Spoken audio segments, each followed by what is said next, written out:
we decided to go our own separate ways. But in college, I often sang harmonies more than the lead. I wrote a lot of the songs, but I was more of the harmony singer. And so I wanted to make a recording of these songs a lot, that I had written, but with me singing the lead. So I made this acoustic record in the apartment up on 52nd Street, 52nd between 9th and 10th, with Juan Patino, who went on to produce a couple of the other records I made.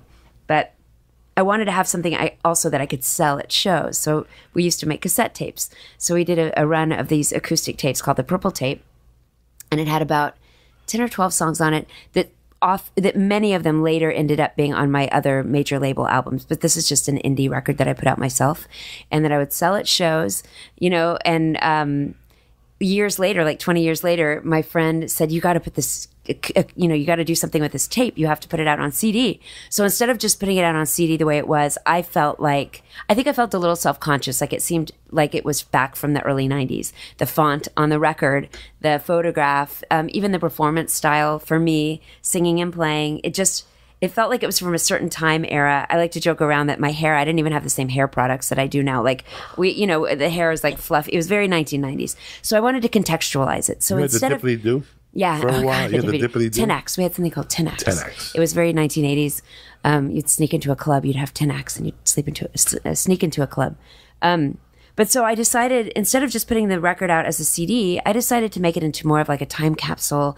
And my friend Andy Denemark, who's a great journalist and radio person in New York, I had him interview me. So we did a full CD where we talked about each track and we put the whole Purple Tape into context. And if you look at the Purple Tape CD packaging, which if you buy a CD, if anybody buys a CD, it's a big booklet inside and it has all these photographs from early New York City when I was living there and different friends, playwrights, and just different people who were involved in my life back then who sort of started out with me in New York.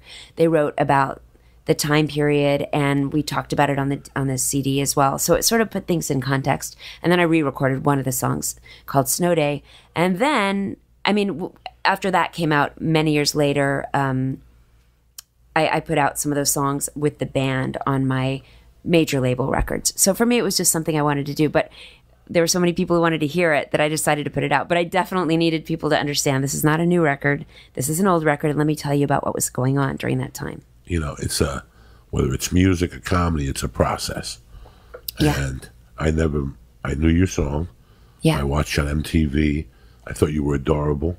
And then while you were in that thing, I read something somewhere that you were the first person to have a top single and not be signed. And you were still, I just read this somewhere. Yeah. You were playing the guitar on the train in New York or something? That's a very nice glam. What is it like? It was actually more traditional. I'd been playing music ever since I was a kid, right. All through college. I did probably do some busking for fun. My friend and I we would do busking, or like in Boston or wherever we were, because it was fun to play in front of people. But I was playing the clubs. I was playing the Bitter End, right? And I was playing the Lone Star Roadhouse and the Wetlands and CBGB's and CB Gallery and just a bunch of the clubs. The Village Gate. I don't think I played at the Village Gate, but I went to the Village Gate. Yeah, yes. I spent a lot of time. I lived down there for a while, and yeah, we were just playing all the different clubs, either with my band or acoustically, and or whatever different versions. So I'd been doing it forever. But the song "Stay" was recorded in that same apartment on 52nd Street. We actually had gotten a demo deal from a record label, so there were some labels kind of interested. Things were kind of happening. We were playing it, South by Southwest in this music seminar called New Music Seminar, where we'd meet all the music industry people, and there was some good interest, but I wasn't getting signed yet. But so I recorded "Stay" with my band in this apartment in New York City on 52nd Street, and Ethan Hawke was my neighbor. And we were also friendly. We met each other through some other actors. There was a guy named Josh Hamilton, who's an actor who I went to college with, and they had done the movie Alive together. It was funny. There was Ethan Hawke and his friends. There were so many guys we were hanging out with because Ethan had done the movie Dead Poets Society, and then he did the movie Alive. And that was about a soccer team of guys that crashes in Colombia. And Ileana Douglas is also in it. But there were just these huge groups of guy actors who were all friends with each other. And I got to meet all these nice, interesting, cute guys. And we were all hanging out together in New York, actresses, actors, playwrights, musicians, and just the creative gang, you know? And I'd write music for Ethan's theater company. But anyway, so I recorded the song with Juan, and Ethan was doing the movie Reality Bites, and he asked me for a copy of my song Stay. And the song went onto the soundtrack of Reality Bites. I mean, there was also music supervisors and people from the record company, and Ben Stiller was directing it, and he wanted to put the song on the record, and they came to see me at the Wetlands, and it was like a whole thing. But they put the song in the movie, and this radio station in Houston started playing it on the radio, and it went, and everybody caught on it. It became a single with RCA Records off the soundtrack from Reality Bites, and it went to #1 without me being actually signed to a label. Tremendous. So it was really, it was really exciting. I mean, honestly, there was a record label, RCA Records. Once they started playing it on the radio, I'm still friendly with my radio promoter from back then, Skip Bishop, and he did all the things that record companies do to promote the record. But it did go to #1, and it's given me so much creative freedom, because for the song to go to #1 and have that much success without heavy record company involvement on the creative side, I think that's given me confidence, and also it gives, I think, usually record company people confidence in my vision, you know, when it comes to making records. Well, I made a mind note when I read that. I go, for a girl that's she's got balls just playing out. Yeah. So when I met you, that's why I hugged you. When I first saw you, I bited you. Like, I gave you a hug. I'm like, oh my God, she's a savage just like me. Totally. I know. I look like a little, quiet little cat. You don't stop. You don't I'm stop. like a little cat, but I'm not. And you started your life in Dallas or something. I grew up in Dallas. I was born in Bethesda, Maryland. My dad's a doctor, so we traveled around a lot when he was doing all of his training.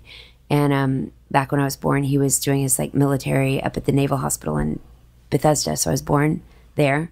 But we moved to California, but mostly I was raised in Texas. That's where my family's from. Texas is my a great folks. place. It's a big place. There's a lot of place. different parts of Texas. Yes. It's funny, actually, when I went to college, I found out my roommate, this gal that I sang with for years, Elizabeth Mitchell, she was from New York and I was from Texas. And she thought I was a small town Texas person because she had come to Texas from New York on an exchange program for a few weeks, but stayed in one of those really tiny towns where everybody hangs out at the Dairy Queen. And she thought I was from this little tiny town, but I was from Dallas, which is, a big metropolitan city, Dallas. And I thought she was from New York City because she was from New York. So she's the big city person, but she was actually from Westchester, this little tiny town with a little tiny main street and the drugstore everybody goes to. So it was kind of reversed. She was the small town girl. When did you get to Brown? What? No, when? When? Oh, 1986. I started, graduated in 90. You just missed Kennedy.